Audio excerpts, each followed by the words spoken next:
you're in your seat. There you go, Mother, in your seat. We all go a bit crazy sometimes. Hey, you daft bloody bugger. You did that in the first bloody review with Psycho and you're doing it again for the second. Get on with the bloody review, Norman. I mean Phil. Sorry, Mother. I mean Bones. I couldn't resist. Hey guys! Today I'm going to review Psycho 2 from 1983.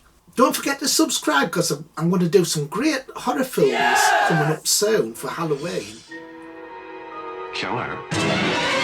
22 years later, Norman Bates is home. Psycho 2. It's starting again.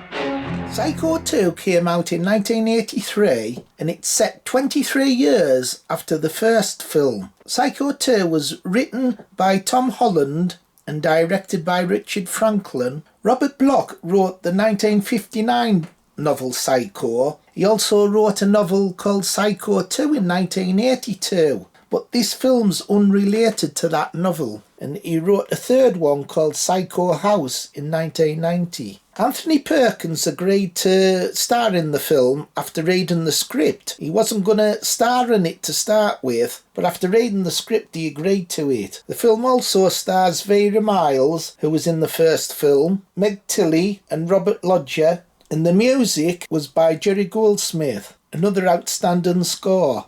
The film runs 113 minutes, cost $5 million, but it made a very good $34.7 million back. There's been many films in the Psycho franchise. The first was directed by Alfred Hitchcock in 1960, then this film in 1983, then there was a film called Psycho 3 in 1986, then in 1987 there was a film called Bates Motel, then there was a film called Psycho 4, The Beginning in 1990, and then there was a dreadful remake in 1998 called Psycho. It was a shot-for-shot remake. And there was also a TV show called Bates Motel. That started in 2013 and ran till 2017. So this is a sequel to the Alfred Hitchcock classic Psycho, and it's 23 years since that first film. And it's amazing they actually did a sequel to it with Anthony Perkins in. And the film actually starts with the shower scene from the original Psycho, where you see Janet Leigh getting killed in the shower. So you see the scene of that. And then afterwards, you get the title in red, Psycho 2. The use of black and white and colour, that was really effective. A good start to the film, that. And this film's an underrated sequel.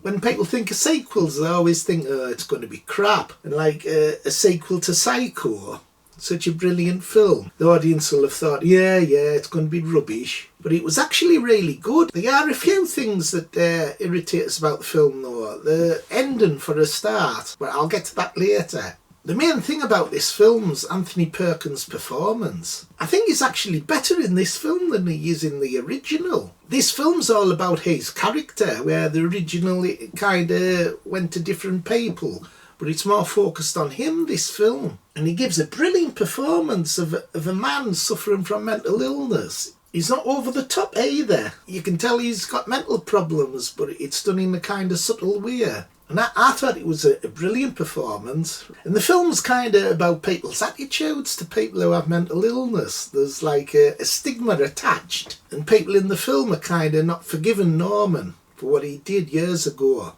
Vera Miles is in this film as well from the original. And she's a right twat in this film. She's like wanting revenge on Norman because of what he did to her sister. And she gets a daughter, played by Meg Tilly, to get in with Norman, do things inside his house that she's wanting her to do to drive him crazy. But she eventually feels sorry for Norman. Great chemistry between them two. Meg Tilly was really great in it. Then whose fault is it? My mother's.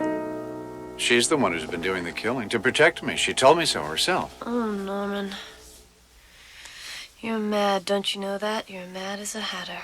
Hey, that bloody Norman likes to stuff birds, that's for sure. Where a character eventually feels sorry for what she's doing to Norman. Difference does it make? We want him recommitted. This would have done it. Mother, he's innocent. and then she turns against her mother. And another great factor to why this film's so good is the score by Jerry Goldsmith. He's done some amazing work. In the last film I reviewed, The Omen, he scored that and he got an Academy Award.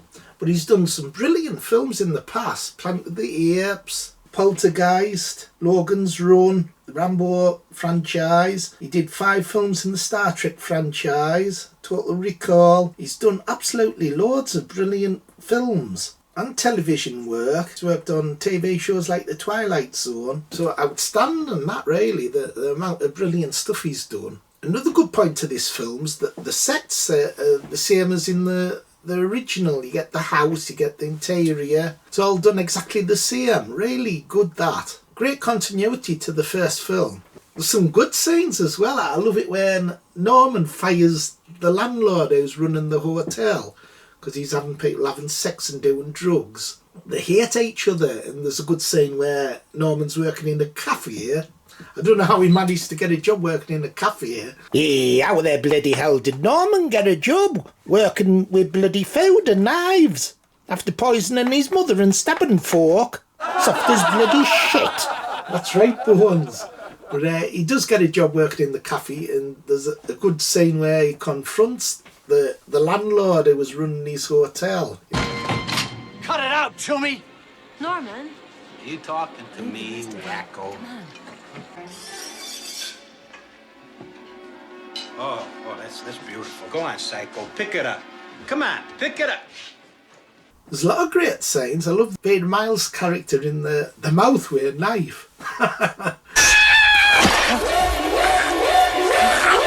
And it's good there's like a mystery to this film as well. Like, you're not sure if it's Norman doing it, if his mother's risen from the grave doing it. However, when you get to the actual ending of the film, that's that I have big issues with. The film's brilliant up to then, the last few minutes. It actually turns out that his real mother was doing it, who was working in the cafe. Norman was adopted, and his real mother was keeping an eye on him, and she was murdering the people who were doing nasty things to Norman. And it just doesn't ring true for me. Really sloppy writing towards the end. There's a good scene where Norman hits her over the head with a shovel, and it reverts to the original film where he's using her corpse. So it's like a loop, starting over again. That was quite good. Pardon?